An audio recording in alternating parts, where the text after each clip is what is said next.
Good morning, children. Let's get ready to learn something new in your civics class. This will be an informative video for you.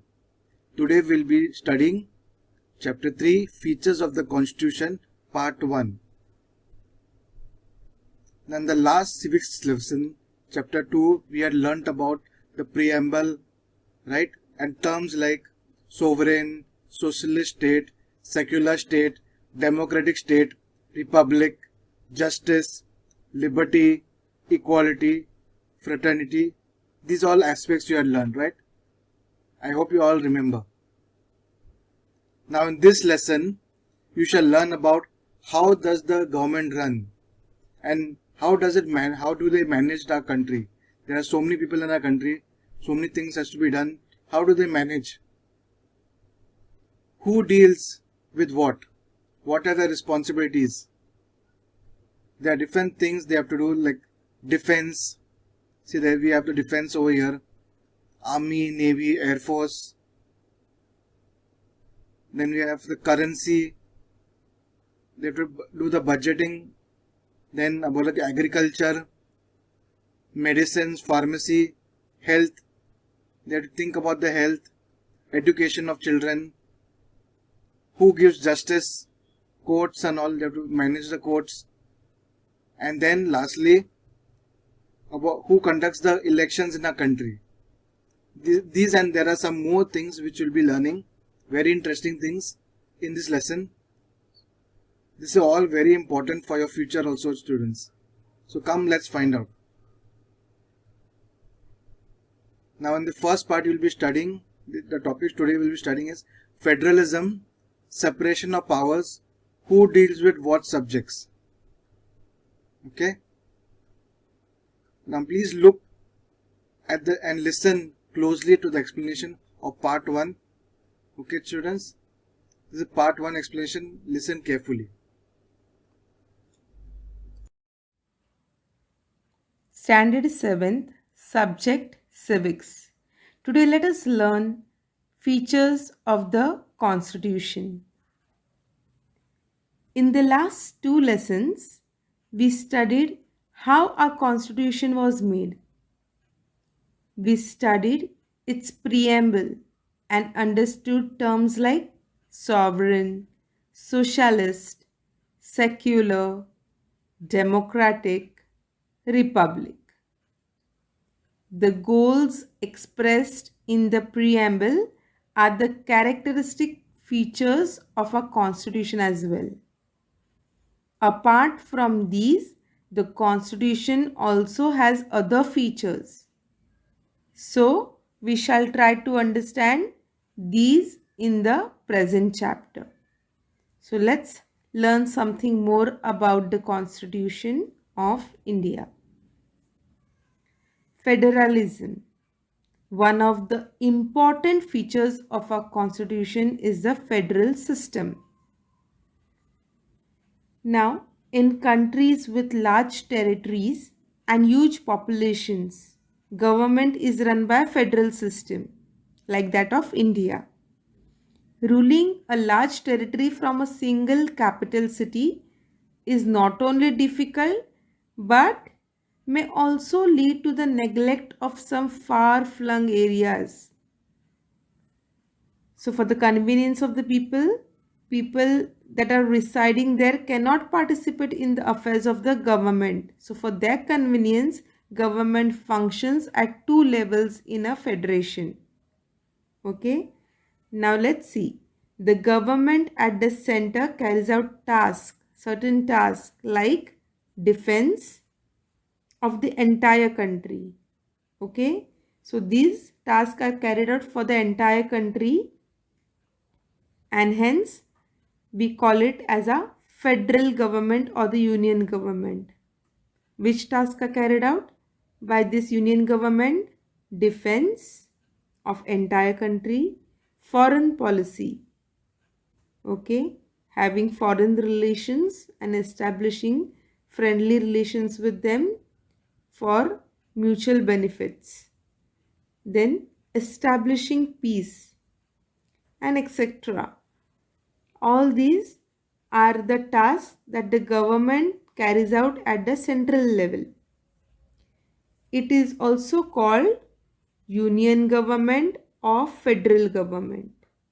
Okay, so whatever activities are carried out by central government, we call it as union government or federal government.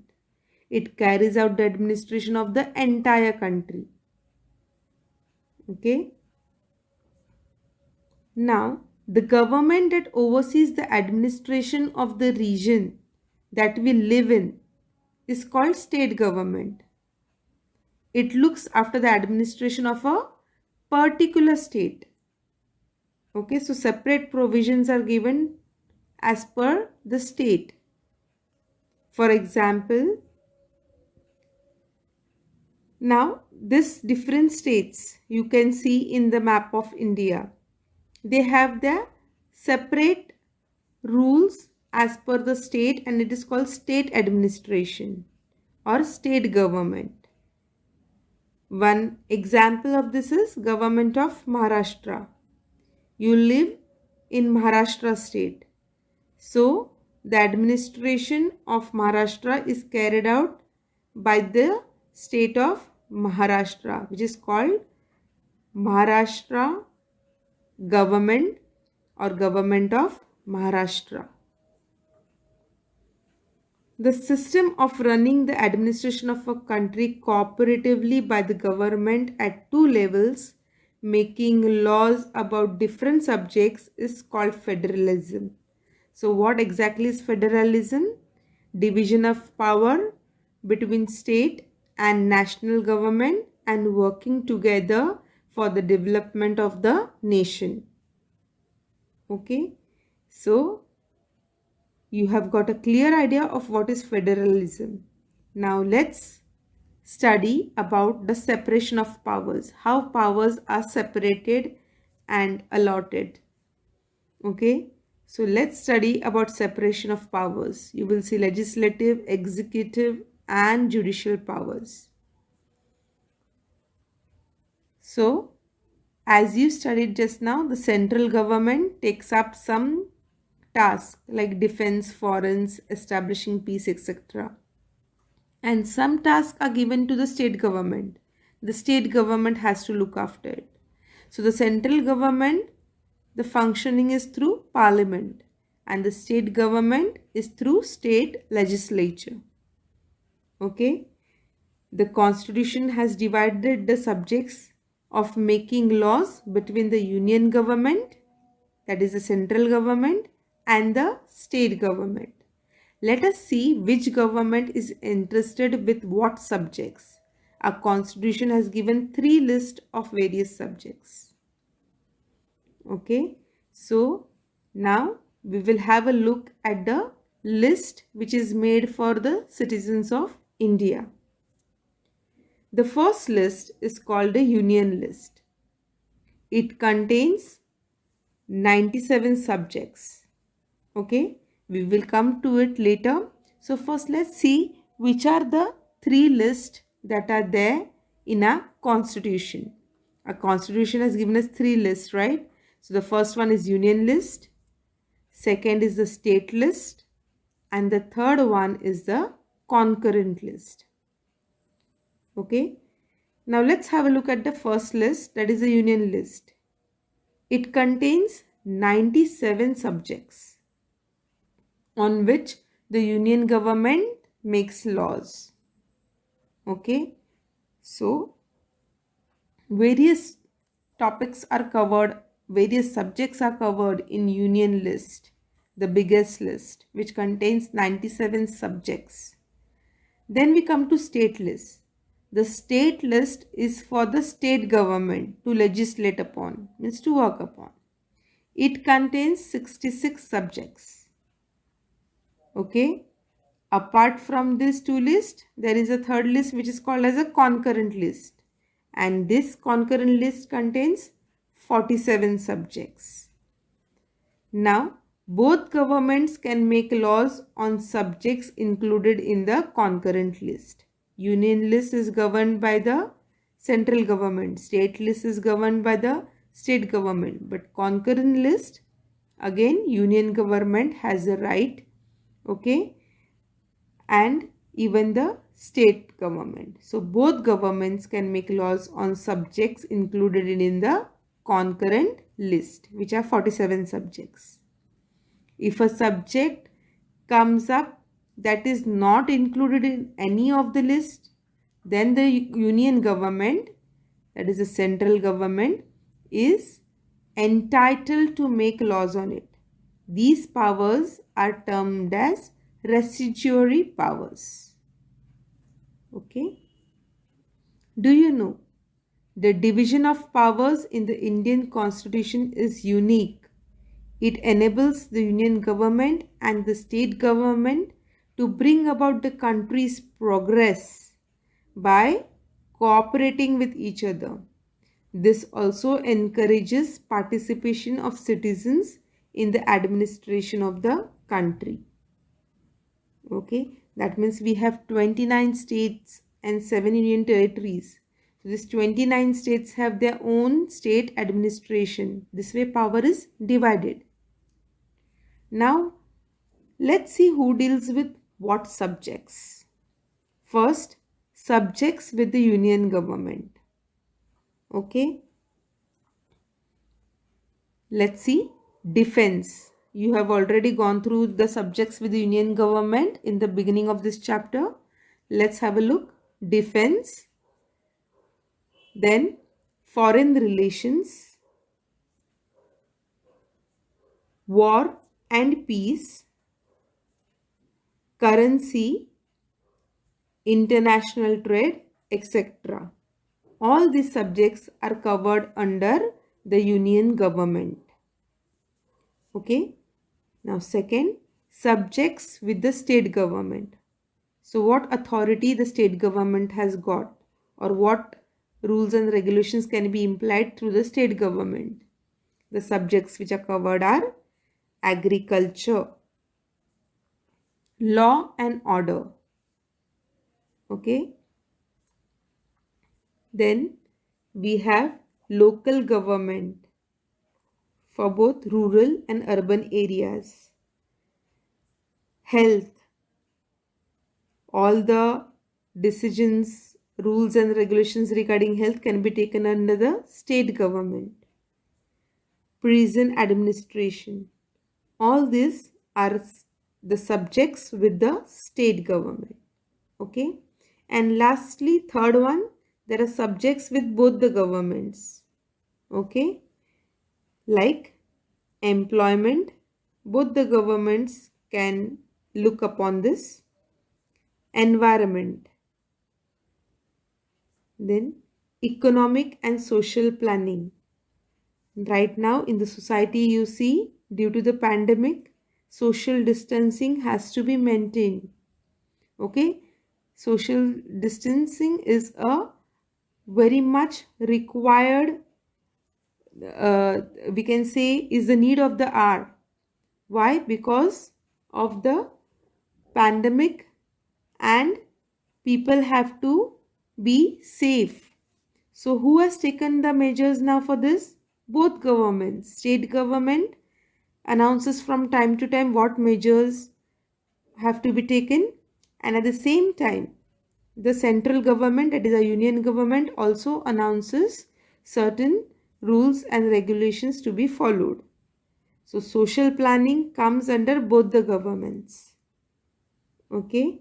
Then personal law regarding a particular religion, it comes under both the governments, or it could be any personal law. And education. Education is also a subject with both the governments, the state government and the union government. So this way we have learnt about who deals with what subjects. Let us now recap what we have learned today and also see some examples of them. Our first point was federalism. What is federalism? You have learnt seen in the explanation. Let me give you a recap. The government is run by a federal system. Ruling a large territory from a single capital city is difficult.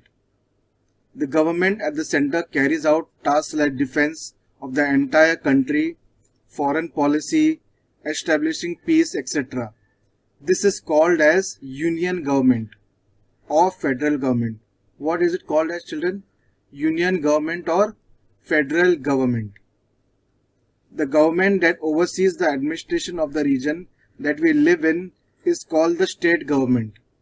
Okay, particular region is called the state government.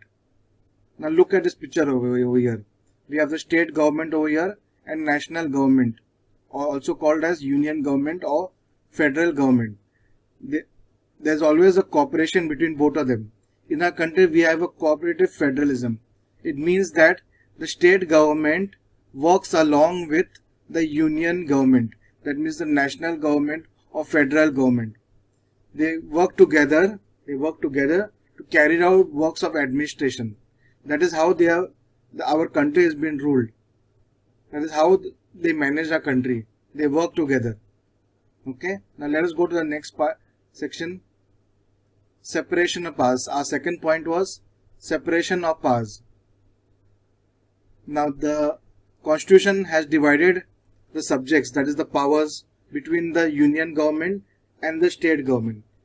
They have given each one responsibilities for making laws in lists. There are 3 lists. Which are the 3 lists? Union list, state list, concurrent list. Let me repeat. Union list, state list and concurrent list. Now what is there in union list? There are 97 subjects. Yes, 97 subjects, and they are controlled by the union government. They have 97 subjects. In state list, we have 66 subjects. How many? 66 subjects. They are controlled by the state governments. Then there is a concurrent list, which are having 47 subjects. How many? 47 subjects. They are controlled by both the governments. Work is done by both the governments. Here, this work, they have 97 responsibilities which are under union list. Here 66, and here this 47 works which are been done by both the governments, union and the state. And lastly, we have the residuary powers. These are the extra work which has to be done.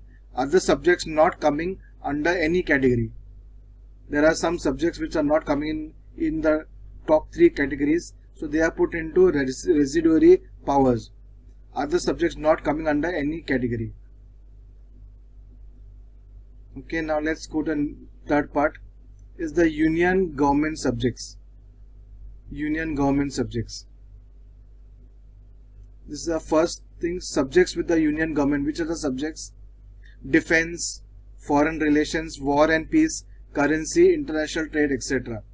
Defense meaning maintaining the army, navy, air force personnel, the staff over there, ammunition, providing ammunition for the country's defense. This all work has been done under defense. This work has been given. There is Minister of Defense, right? Under him there are many people who are doing the works. Then we have the foreign relations, India's relationship with other countries, maintaining good relationship with other countries with regards to war and peace, protecting the nation. Okay, this all maintaining. See, you can see the ministers of different countries having a good relations with each other. Okay, that's how we live in peace and harmony. They have to sign a pact that they will not attack each other. There's a pact between all the countries, and they maintain good relations. Then we have the making budget. Currency means making budget for each section. Various fields are there of India. Various things have to be done. Infrastructure, bridges, monuments, or some electricity, waterworks. So for different things, budget has been allocated. Then we come to international trade. Here you can see import export happening, selling and buying of goods and services. Here you can see from one country to another. So that is one work that they do. International trade, buying and selling with foreign countries. Now we go to state government subjects. What work do they have? The subjects of the state government are agriculture, law and order, local government, health, prison administration, etc. These are few things only, students, which we are learning. There are a lot, as you know. Okay, let me tell you about agriculture. Agriculture meaning there are a lot of new agriculture facilities have been provided for farmers. Lots of new schemes regarding their seeds, regarding their tractors. See that there's a new produce. Now new technologies are coming. Now even technologies such as the new hybrid type of seeds are there. New tractors which are helpful for farmers. So they will provide all these things. Then we come to justice.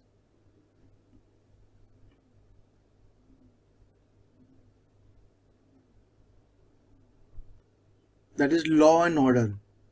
How do they maintain law and order in the country? It is by providing justice through the courts. If any criminal or any robberies or anything happening, it happens through the courts. So that work has been given to one department in every state. Next we come to the local government. Under what local government, we have Sarpanch, Panchayat, Mayor, Municipality. You all know we have over here also local Sarpanch, Panchayat, right? So that is, they have been given that work. Now we come to health facilities with regards to medicines, procuring medicines from other countries also if it is required, and providing medicines in bulk to different hospitals. Then now currently you know that vaccination is going on for COVID, so providing vaccination drives, having vaccination drives, then vaccination for little infants, babies, polio dose, influenza, different doses are been brought by the government for the people. And lastly we have the prison administration. It means taking care of the prisons, maintenance of the prisons and staff and prisoners. Okay, so this comes under state government subjects. These are a few of them. I will go to next. Both the government subjects. What do both the governments do? Subjects with both the governments are employment, environment, economic and social planning, personal law, education, etc. Employment means providing jobs for people through employment exchange website. Okay, government provides jobs to everyone, irrespective of caste, creed and sex. You have the skills, you have the expertise, then you can get the job. Okay. Then we come to environment. That is, there are many major environmental laws of India for the environment, for the trees also and for the animals also. There's a balance. You cannot kill animals over here and you cannot cut down trees. You have to look, and you have to look what you are doing. You cannot go around cutting trees and harming the animals and the environment. There are laws to protect them. Next we come to economic planning. Economic planning means making budget, money required for various fields, I told you before also. Social planning. Social planning means social welfare plans, schemes which are made by the government for Indians, such as Swachh Bharat Abhiyan. You know about this, you all have learnt about this. Swachh Bharat Abhiyan, Beti Bachao, Beti Padhao, Skill India, Smart City. Many cities are becoming smart cities over here in India, which are having modern facilities. Then we have the gas, then Digital India, then midday meal scheme. That means providing food for children who are very poor when they come to school. So government provides free food for them. So these are the social welfare schemes in India. There are few of them. There are a lot of other schemes too also, children. Then we come to the personal law, also called a uniform civil law. Personal law is defined as a law that applies to a certain class or a group of people or a particular person on the basis of religion, faith, culture. There are about 1248 laws. Yes, children, there are 1248 laws to protect you and your religion and your faith. Then we come lastly to education. Education meaning making curriculum, subject planning, rules for school running, facilities for schools, new technologies for teaching the student. Here you can see now students are learning with mobile phones in the school. There are even tabs also in schools. Some schools are providing tabs. Some are, sometimes you have to bring your own mobile phones. So this may come in the future. So we come to the end of this part 1. I hope you have understood this lesson very well. Thank you.